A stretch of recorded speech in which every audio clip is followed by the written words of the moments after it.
We configured the most advanced AI models to create two characters: a Christian theologian who sees morality as rooted in God's character, and a secular ethicist who argues that morality arises from human reason and empathy.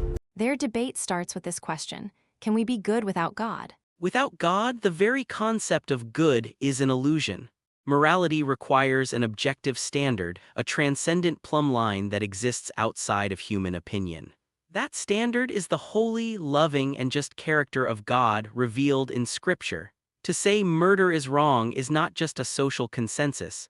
It is a reflection of the eternal value God places on human life made in His image. Without this foundation, morality is just a matter of taste, a description of cultural preferences that can change with the wind. On the contrary, morality is a natural, observable phenomenon that evolved. Social species, from primates to humans, developed instincts for cooperation, empathy, and fairness because these traits enhanced survival. We don't need a divine lawgiver to explain why helping our tribe is beneficial. My moral compass is grounded in a simple, profound principle: well-being. Actions that increase suffering are bad. Actions that increase flourishing are good. This is objective in the sense that we can measure it, and it doesn't require a supernatural enforcer. But your well-being is just another arbitrary goal. Why should we care about the well-being of others, especially strangers or enemies? Your philosophy offers no ultimate ought. It can describe what is, but it cannot prescribe what should be. If evolution is about survival of the fittest, why shouldn't the strong dominate the weak? Your system has no answer for that, other than your personal feeling that it's bad. My system has an answer.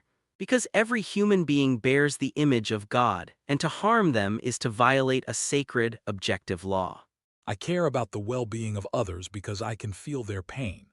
Empathy is a powerful, natural motivator. And as a rational being, I understand that a society based on mutual respect and compassion is more stable, creative, and ultimately more prosperous than one based on brute force. We see this in the data. The most peaceful, prosperous nations are also the most secular. As for the ought, we ought to care about well-being because we are social creatures who depend on each other. It's a practical, logical necessity for a functioning society. That's a functional argument, not a moral one. If a society decided that the well-being of a master race was paramount and the extermination of others enhanced that, your philosophy could not call it evil, only inefficient or distasteful. Without a transcendent standard, you have no ground to stand on to condemn the horrors of a Stalin or a Pol Pot. You can only say you don't like their version of well-being. I can say they are objectively evil because they defy the eternal law of a just God. That is a profound and dangerous misunderstanding. I condemn Stalin because he caused immense, measurable suffering to millions. I don't need a holy book to tell me that genocide is wrong. My own conscience, my empathy, and my reason are more than sufficient. In fact, I would argue my condemnation is stronger. You behave well out of fear of punishment and hope for reward. I behave well because it is the right thing to do for my fellow humans. Which is the more moral motive? You speak of conscience, but where does this universal human sense of right and wrong come from? If we are accidental products of a mindless process, why would we have a moral instinct that often compels us to act against our own survival? The Apostle Paul said God's law is written on their hearts. Your conscience is the echo of that divine law, even if you suppress the truth of its source. And as for motive, you've simplified mine. I don't just obey out of fear. I obey out of love for the God who first loved me. That relationship transforms my desire to be good. And that universal conscience has endorsed slavery, subjugation of women, and homophobia, all justified by appeals to Scripture. It's not universal at all. It's culturally conditioned. My morality can evolve. As we learn more about neuroscience and psychology, we can refine our understanding of well-being. Your morality is frozen in an ancient text. We have outgrown the need for a divine authority to tell us that slavery is wrong.